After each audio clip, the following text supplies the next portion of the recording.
নিয়েছেন। এটা পৌর নিগমের অন্তর্গত, বিধাননগর পৌর নিগমের অন্তর্গত একটি হাসপাতাল, বিদ্যাসাগর মাতৃসদন হাসপাতাল। মহানাগরিকও এখানে উপস্থিত আছেন।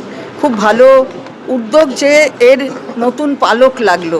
এটা স্বাস্থ্য পরিষেবার পালক, কারণ এখানে ডিজিটাল এক্সরে, তার সাথে আলট্রাসোনোগ্রাফি মেশিন এবং তার সাথে একটা ডায়ালিসিসের মেশিন, এই তিনটি পরিষেবা দেওয়ার জন্য তৈরি হলো এই হাসপাতাল। আমি ধন্যবাদ জানাই যে এখানে যারা করেছেন, এবং বাণীব্রতবাবু আছেন যিনি এখানে MMIC পৌর নিগমের তিনি স্বাস্থ্য দেখেন। ফলে আমি সবাইকে ধন্যবাদ জানাই, যারা এখানকার কাউন্সিলর আছে, আরাত্রিকা এখানে কাউন্সিলর, সবাই এখানে যারা রয়েছেন।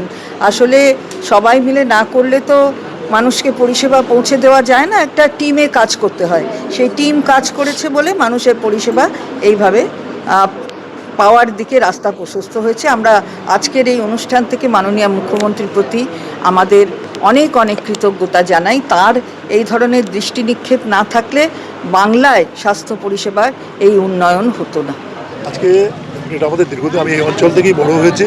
আমার স্বপ্নের হাসপাতালের ইট পাথরের সঙ্গে আমার জন্ম। আমি MLA হওয়ার পরই আমি ঠিক হয় যে আমি আলট্রাসোনোগ্রাফি মেশিন দেবো এবং ডায়ালিসিস মেশিন দেবো। তারপর আমরা একটা IDBI ব্যাংক থেকে ডিজিটাল এক্সরে, ইনফ্রাস্ট্রাকচার না থাকলে হবে না।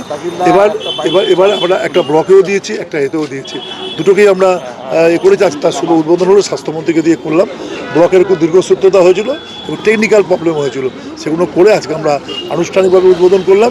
অনেকগুলো উদ্বোধনী হবে, খুব শীঘ্রই শ্মশানের শিলান্যাস হবে, রাজারহাটের শ্মশানের শিলান্যাস খুব শীঘ্রই হবে। ট্রাস্টি বোর্ড হয়েছে, রাজারহাটের ট্রাস্টি বোর্ডে আমাকে চেয়ারম্যান করেছে।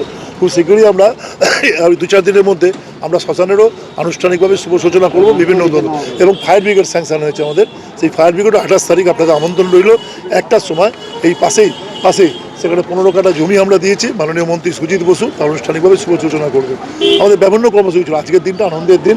রাজারহাটের নিউ টাউন বিধানসভায় স্বাস্থ্য পরিষেবার ক্ষেত্রে গুরুত্বপূর্ণ একটা দিক নির্দেশ এরমভাবে থাকলো। ডায়ালিসিস মানুষের কাছে অত্যন্ত গুরুত্বপূর্ণ, সেটা থাকে ডিজিটাল এক্সরে মেশিন, তার সঙ্গে আলট্রাসোনোগ্রাফি মেশিন গর্ভবতী মায়েদের ক্ষেত্রে খুব গুরুত্বপূর্ণ। এই অঞ্চলটা হিন্দু মুসলিম বস্তি, এই নিয়ে আমাদের এই অঞ্চল, এই অঞ্চলের মানুষের কাছে অত্যন্ত প্রয়োজনীয় জিনিস। এটা আমার জীবনে কাজ করতে করতে অভিজ্ঞতার মধ্যে থেকে এটা ব্যাপার হয়েছে।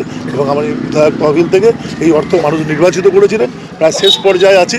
আবার যদি কখনো নির্বাচিত করেন, আবার যদি কখনো থাকে, তখন আবার সেকেন্ড ভাবা যাবে। তো এইটা হচ্ছে আমার কাছে খুব গর্বের ব্যাপার, মানুষকে আমি এটা দিতে পারবো। চন্দ্রমাদি আমাদের স্বাস্থ্যমন্ত্রী, তিনি এটাকে করবেন।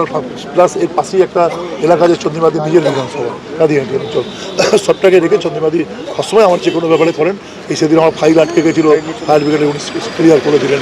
উনি এসছেন, উনি আর খুব শ্রদ্ধেয় নেতৃত্ব, আপনি অর্থমন্ত্রী ইত্যাদি মন্ত্রী, তাকে ধন্যবাদ দেবো, কৃতজ্ঞতা জানাবো। তিনি আমাদের সব ব্যাপারেই আসেন, আমার সব অনুষ্ঠানেই উনি আসেন।